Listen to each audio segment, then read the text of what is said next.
Hey there, let's explore birth number 4, 13, 22 and 31। जो लोग राहु से रूल्ड है, राहु जो प्लैनेट है वो आपको नेचुरली ही बहुत ज़्यादा एम्बिशियस बनाता है और आप लोगों को ट्रांसफॉर्मेटिव बनाता है। यानी जो ट्रांसफॉर्मर होते हैं ना, इलेक्ट्रिक के बड़े बड़े ट्रांसफॉर्मर्स, वैसे वाली पर्सनालिटी आप लोग होते हैं।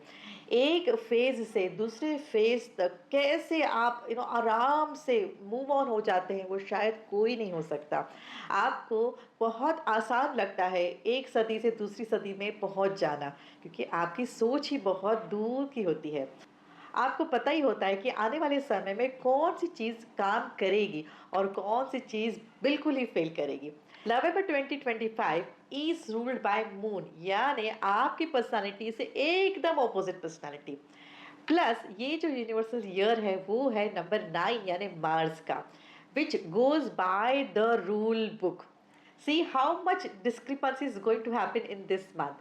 You have to be very careful.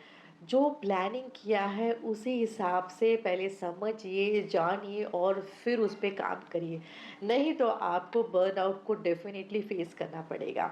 Additionally going by the rule book should be the rule, only rule.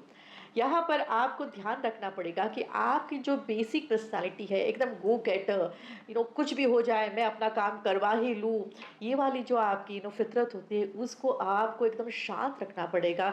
शायद उसको आपको ताले चाबी में बंद करके रख देना चाहिए, ताकि आप इस महीने के जो भी आपके गोल सेट है उसको at least I will say 60% achieve कर सके।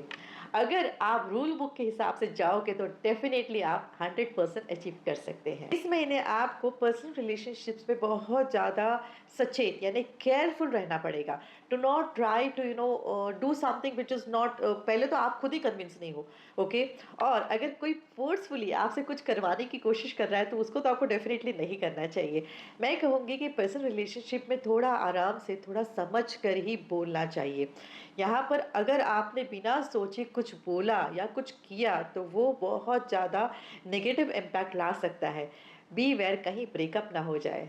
प्रैक्टिकल टिप आप लोगों के लिए एक ही है कि आप लोगों ने ग्राउंडिंग एक्सरसाइजेस करनी चाहिए, यानी नंगे पैर आपको चलना चाहिए, घास पे चलिए, ग्रीन ग्रास पे चलिए। अगर वो नहीं कर सकते हो तो केवल मट्टी पे चलिए, लेकिन नंगे पाँव सुबह या शाम को आपको चलना चाहिए।